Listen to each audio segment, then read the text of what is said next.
G'day, how are you going today? And how is it going, especially, of course, with those that you love the very most? Welcome back to our exploration of the book of Daniel. Now, why are we going to this Old Testament prophet and his story? Well, he began and he rose to become the richest man in the ancient world for a particular period of time. He lived to a very old age, he was very healthy, and he trusted God for his entire life. He went through the most amazing crises. If there was anyone who should ever lose confidence, it would be Daniel, but he kept his confidence in God for a very special reason. Welcome to today's show. I'm James Toogood, and I think it's time we continue, and today we're actually finalising our exploration of the book of Daniel. Because Daniel found it was possible to have confidence in any crisis whatsoever. Why?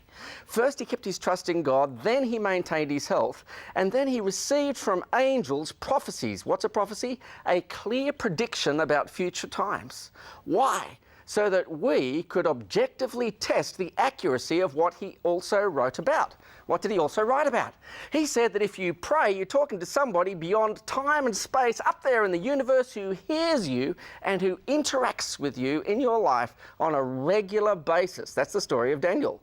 He speaks about angels, he speaks about God. How on earth can anybody believe the story that one day people who have died are going to be raised back to life with bodies again? It seems almost impossible to believe, which is why Daniel was given predictions from the Holy Bible.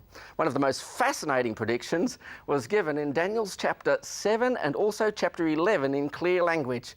He predicted a time when we'd have Babylon, Persia, Greece, then Rome 2,000 years ago, and then pagan Rome became Christian. And for almost 1,500 years, what would the Christian church do? Come with me back to the glorious city.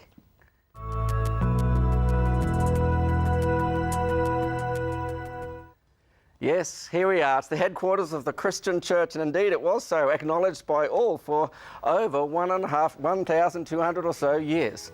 How did Christianity begin? Why, Jesus Christ and his first disciples began to spread the story of love around the pagan Roman world. In 300 years, 1/3 of the pagan Roman Empire had become Christian by free choice. And then Constantine the Great, he saw a cross in the sky on his march toward Rome in his fight to become emperor, and Constantine says, "No more paganism for me, I'll become Christian." This is the bridge across the Tiber River, the Milvian Bridge, upon which his troops passed in order to enter Rome as a Christian conquering force, and now the Roman Empire, Europe, the Middle East, became Christian. And for over 1,500 years, the entire European world would be influenced by Christianity, and it in turn would dominate our planet. Did you know that today that the Christian faith has grown until it is the dominating faith across the whole planet for both good and also sometimes, of course, for bad? The church plunged into a terrible period, the Dark Ages. But this time wouldn't last forever. You see, the church said you can't disagree with its leaders. It threw Bibles into the fire, it burnt heretics. There was a brief period of a reformation, but the churches that were reformed were not that much different to those that have gone before. The church was just a terrible place. The world was rescued by atheists when Napoleon Bonaparte went to Egypt. He said, "No God, never again, ever, will the world suffer the abuse of the Christian church." Napoleon in Egypt in the year 1798 sent this man, Berthier, to the city of Rome. And there he was to take the leader of the Christian church, Pope Pius VI, captive.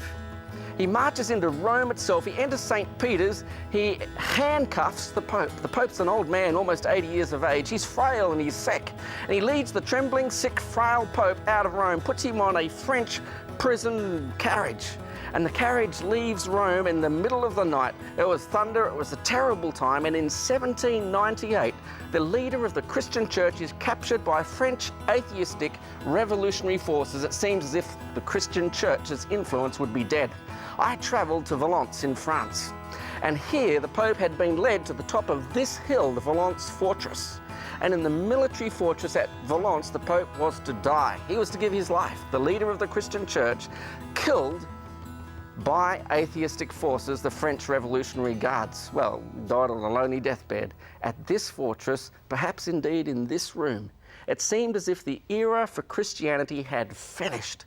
And the Bible had said that there would be 4 world empires, Christianity would grow from the 4th, it would rise to be a despotic power, but the years of Christianity as a despotic power would only be for a particular period of time.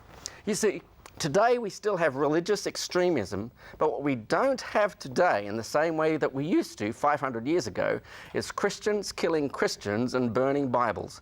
That's changed. And the Bible said that that period of time would only go for a certain number of years and it would finish. And that's what happened in 1798.